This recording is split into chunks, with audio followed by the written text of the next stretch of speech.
Perhaps I need to readjust my expectations for Florida State in 2025 because Phil Steele has the Noles as his number one most improved team. Where do you have Florida State?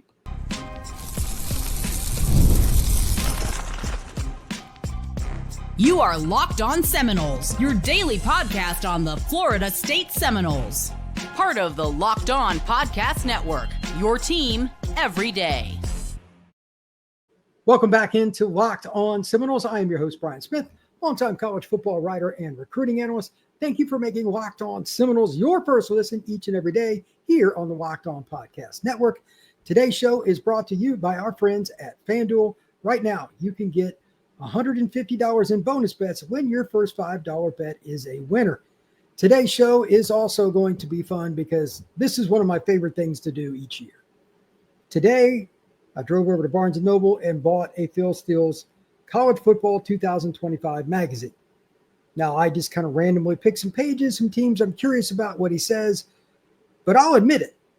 I am a stat junkie, as many of you that listen to this channel know, and I'm also somebody that looks at year-to-year metrics in a very similar fashion to what Phil Steele does.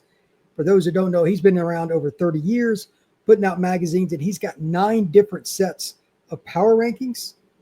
That's a lot. And he's also a guy that just has a lot of credibility. He goes on a lot of different shows and explains what he's doing and why. I'm going to go through some of the metrics, talk about where Florida State's ranked, talk about how some of the competition's ranked, strength of schedule, why Florida State gets a break with their 2025 schedule, according to Phil Steele, even with Alabama on it. All that and more here on this edition of Locked On Seminoles. So let's get started with the overall thought process here. Everybody's got opinions on Florida State coming off a wildly down year. And for the record, it was their worst season since prior to about 1974 was the season they were that bad again. I was 1 year old when that happened. Okay, I'm 51 now. That's 50 years ago. Like, it's insane. How in the world is that possible? So here's the deal. Florida State has an easier schedule this year. They have I don't want to say a completely new coaching staff, but a big change. I get why Phil had some of it, but I just want to go through a lot of these, and we're going to have fun with some of the numbers. But for fun, I wanted to start, even though he has them as his most improved team for the win-loss, and give his ACC picks in terms of players for like first team, second team, etc. Florida State really didn't do that well. So I think part of the reason he thinks they're going to be improved is the schedule. But here's what he had. Nobody on the first team. Deuce Robinson, Daryl Jackson were both on the second, and Sam Singleton made it as a kick returner. Third team was Jeremiah Wilson. Fourth team, right tackle Micah Pettis, and long snapper Mason Arnold. That's it. But he still had the Noles pretty high up the board in general. I thought that was interesting. In the ACC, they're the 7th most experienced team, according to Phil Steele. That's kind of interesting. I don't think that's necessarily bad, necessarily good. But in today's transfer portal era, what exactly does that mean? Just because you have a lot of experience, you can't grade cohesion because that's a projection. And I still understand why Phil does it. Certain teams, it's probably more applicable than it is with Florida State because they've been so portal heavy over the last 5 years. But certain teams, I could see that. More important for Clemson, more important for Penn State or Notre Dame. Teams that use the portal to like just plug in a spot. But still, I thought that was interesting. Here's the big one, though, and this is true in a lot of sports. Close games and turnovers. I don't care if it's basketball, baseball, football, whatever. There are certain metrics when you're really bad in it, the bottom can fall out. If you lose all your one-run games in baseball, it's going to be a long 162 games in MLB. Can't happen. Probably have bullpen problems. Maybe your hitting really dropped off. There's something in that metric that caused it. For football, Florida State's quarterback play last year was so bad it's not even on the scale. You know what they were in the turnover margin? Part of this is because the defense couldn't get a turnover. They went like 6 weeks in a row without turnover. They ended up the year negative 16 in turnovers. That is negative 1.33 per game. That's insane. Because of that stat, and as Steele noted, what he ranks as Florida State's schedule being 75th in the nation. This is preseason projection, but still the 75th schedule for 2025. He thinks the Noles will be a team that competes, finishes tied for 4th in the league. Okay, I can respect that. I think that's a pretty interesting place to put them, and I honestly wouldn't be shocked by that. But what do you think?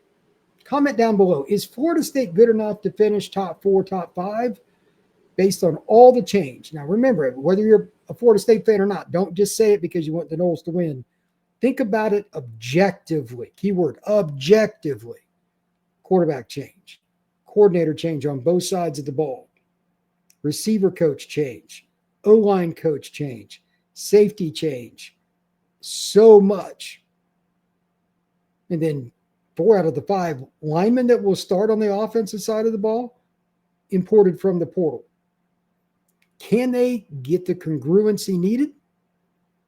That's the part of this that I don't think any metric, even somebody is incredibly gifted at doing this, is Phil Steele and his staff. He's got a great staff. Even they can't completely figure that out. I would imagine Florida State's one of the harder teams on this list to come up with any kind of metric that's consistent because they have so much turnover from year to year because they use the portal so much. It's an interesting thing to think about. Now, just thought I'd throw this in here. As far as teams that Florida State's rivals with, some other ACC teams, this is where Phil has their 2025 football schedules. Syracuse 5th, by the way. They start out with Tennessee, etc., and they just play everybody in the league. They play Clemson on the road. They play Notre Dame at Notre Dame's homecoming. They got Miami on the road, etc. Yeah, their schedule is going to be rough. Stanford 10th, good luck to them. Florida's is 12th. I think it's a top 3 schedule conservatively. I think Phil's got them too low at 12th. Boston College 25th, Clemson 29th, Louisville 33rd, Miami 34th, Duke 36th. Here's the irony with Duke. They went 9-3 last year. They obviously overachieved. They did a really good job. You know what their schedule rank was last year? 75th. Sound familiar? That's what Phil has Florida State this year. All right, here's a couple of random numbers before I dive into some more stuff with the turnovers and all this stuff like that with Florida State. What do you think Florida State and the rest of the ACC were against other Power 5 teams outside the conference? This surprised me. I mean, I didn't think it would be this bad. The ACC combined won 15 and lost 25 games against other teams outside their own league, but in the Power 5 or Power 4, if you will. That is bad. Like, I was really disappointed with that. That's 37.5%. That's not getting it done. Bowl record was even worse. I mean, it's abysmal. 2-11? I knew the ACC wasn't very good last year, but 2-11? Holy moly. That's really, really bad. We're going to talk a little bit about the power poll and some of the different things that go into turnovers and a lot of other stuff that's going to impact Florida State this season. That's next here on Locked on Seminoles. Summer sports are in full swing, and whether you're all about baseball under the lights, golf on the green, or high-stakes soccer action, FanDuel is the best way to make every game even more exciting. You're already following the action. Why not make it a little more thrilling? With FanDuel, you can get in on the game while your friends are getting sunburned at the beach. The best thing about FanDuel is the opportunity to use the app really easily to see what you're going to get. You don't have to go in there and worry about anything. You can see everything quickly without any problems at all. Find what you want, whether it's an over-under, whether it's something that's basic like a player prop. Maybe you want to do a parlay, whatever. You'll be able to do it easy. Convenience is key. New to FanDuel, new customers can bet $5 and get $150 in bonus bets if your first bet wins. Open the FanDuel app today or visit FanDuel.com to get started.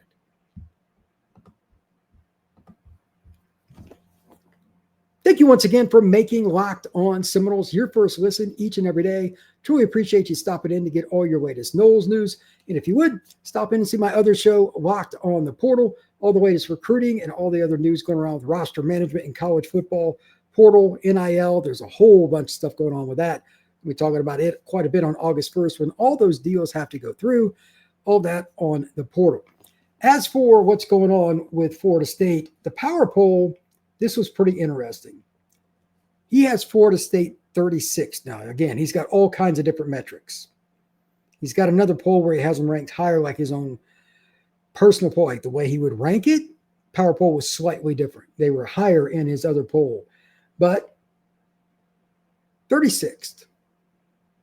To me, the way 36 reads, and I didn't dive back into like his full description of his power rankings, 36 overall, like what a power poll is, you have the 36th best group of players for this season. You take schedule out and all that stuff.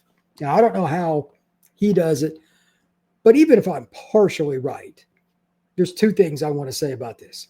I completely respect Phil Steele. I bought his magazine for over 30 years. With that being stated, there is no doubt that the most important thing to me is raw talent for these teams. Recruiting is the deal in college football. I think 80% of winning is college football's recruiting metrics. You got to have the right head coach to do it. I get it. So it's a little convoluted to get the right staff, but if you have the right coach, it's just effort at that point. It really is, because certain schools, Florida State included, it's about recruiting. Do I think they have the 36th best roster? Without digging in, I think I'd have a hard time finding 25 better. So my other point to this is, if Florida State's really 36th, does he look at it from a experience standpoint? How does he do it? I'm looking at it from more of a bare bones. He's probably a little broader. Is there more of an experience factor mixed in with that? I thought it was an interesting read. For those of you who are curious that have bought the magazine, it's page 44. He's got a pretty interesting metric. It's not really shocking. He's got the top, like Penn State, Notre Dame, Clemson, Bama, Ohio State, Georgia. Some of the basic schools, Texas, are up there. But I thought Florida State at 36 was a little low. I thought they might be higher, but on the flip side, might be ranked a little lower because they've underachieved. He had it backwards. Just something to look at, and I thought it was kind of interesting. Out of his preseason poll, the other one, I just went through and counted myself. Out of the 20 teams that he had at the top of the poll, only 9 of them have a returning starter at quarterback. That tells me this could be a topsy-turvy year in college football. There's no position in sport where an experienced player matters more than a quarterback. There are exceptions or guys that win the Heisman as a sophomore. I get it. But overall, quarterback, having an experienced guy, not turning the ball over, like Florida State. Again, they were minus 16 last year. They were a few turnovers away from being worst in college football in turnover margin. Florida State's got an experienced guy, but he's new to the roster. Like that's pretty wild. We'll see how that goes, but experience really does matter. Florida State's got a bunch of seniors, but they're coming from so many different places. My question about it is, will that gel quick enough so that turnover rate, I keep coming back to that, comes down? They have to be like just absolute dead last worst scenario here. -5 at worst this year, I would think. Now, Tommy's going to take some chances and do some stupid things. I guarantee it. He's a risk taker. But he's going to make some plays that are going to make your eyes pop out too. He's a phenomenal talent.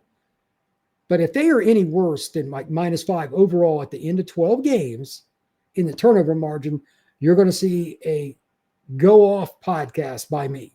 They've paid way too many coaches, coordinators included, for this not to improve significantly. And I'm being generous at -5. They should be plus.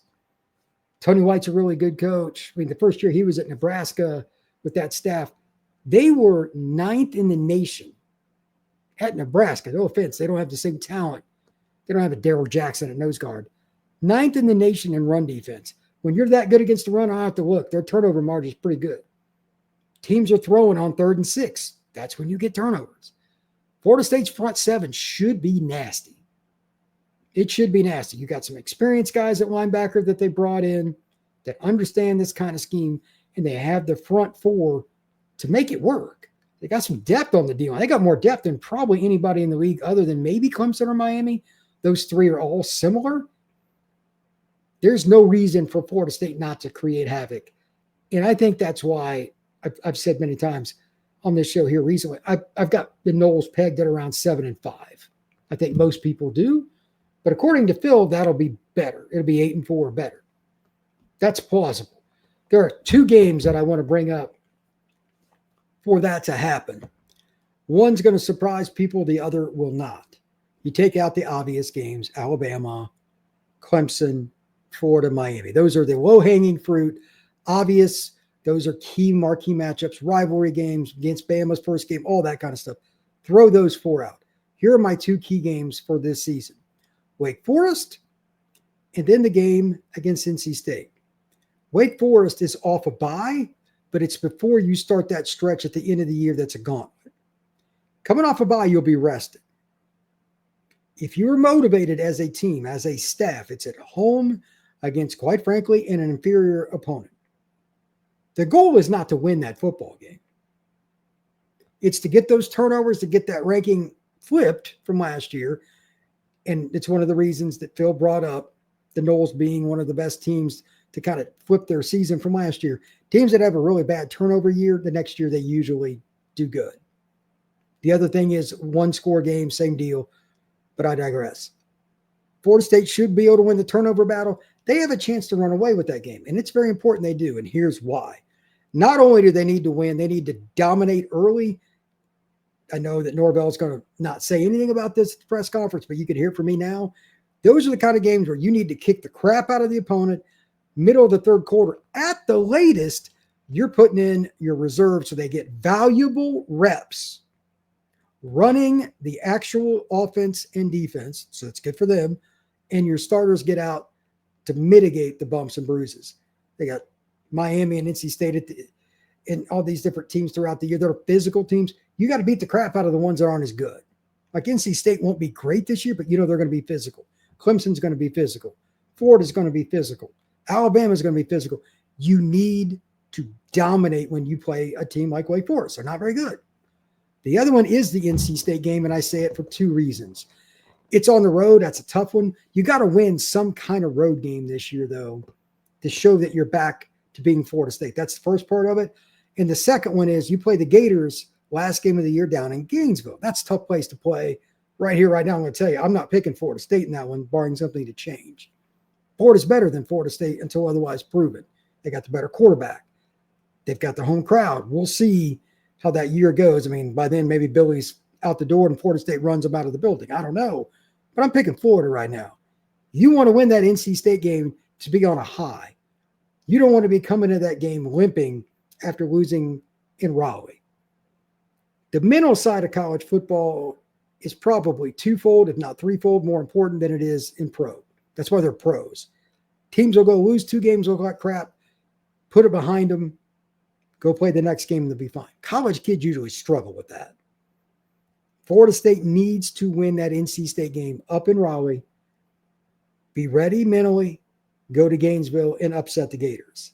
If you can win those 2 games, it changes the projection of your program, changes the projection going into National Signing Day, which will be a few days later, and you could be on a high going into the transfer portal season, et cetera, et cetera. So again, Wake Forest and NC State are my 2 games outside of the obvious ones for Florida State this season for me. We'll see if I'm right.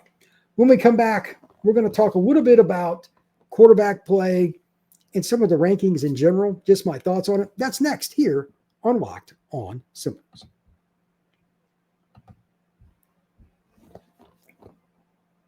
How much faith do you have in Tommy being a big-time quarterback this year?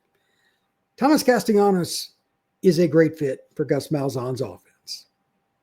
I think we can all agree on that. He was recruited by Gus to UCF. I went to see him play in high school because I was covering UCF at the time, and I'm like, this guy is what you're looking for. He's built like a running back, but he's got the arm of a pure pocket passer from the 1980s. He looks and plays the part of the guy that can be dynamic. He didn't get the job because they brought in a transfer, so he went to BC. We all know what happened there. Now he's in Tallahassee, and Gus is also in Tallahassee. Do you think he can be a difference maker this season? I want you to hold on to that thought, and if you want to comment down below, fire away.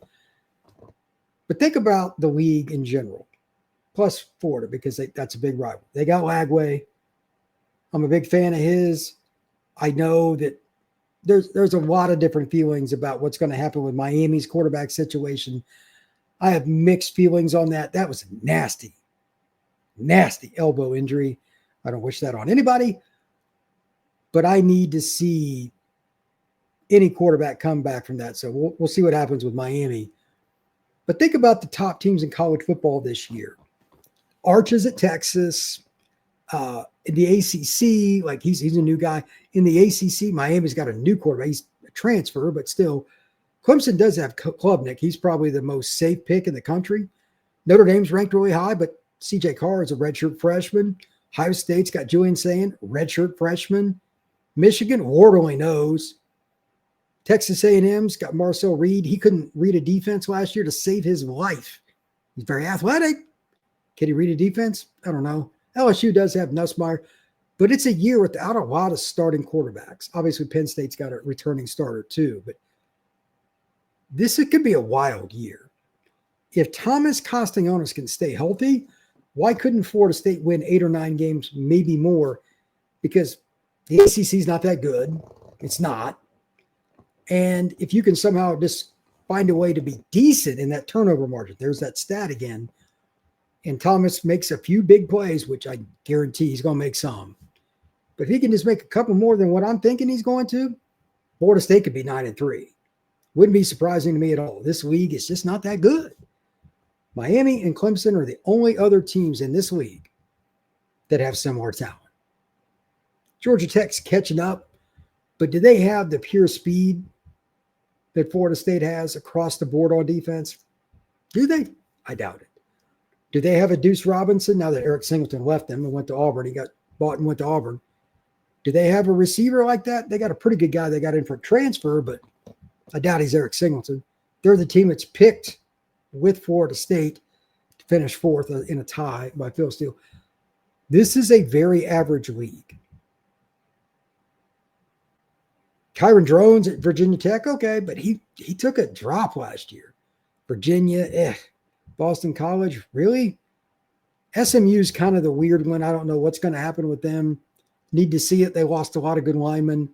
Syracuse, they lost a lot, including their quarterback who went on to the NFL.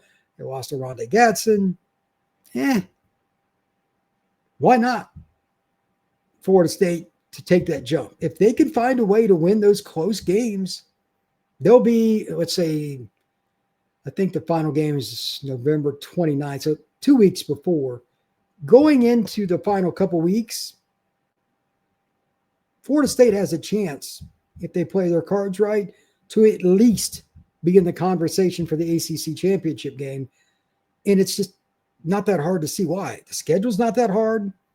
He may not be the incumbent quarterback, but he's experienced. You got to fit with the offense.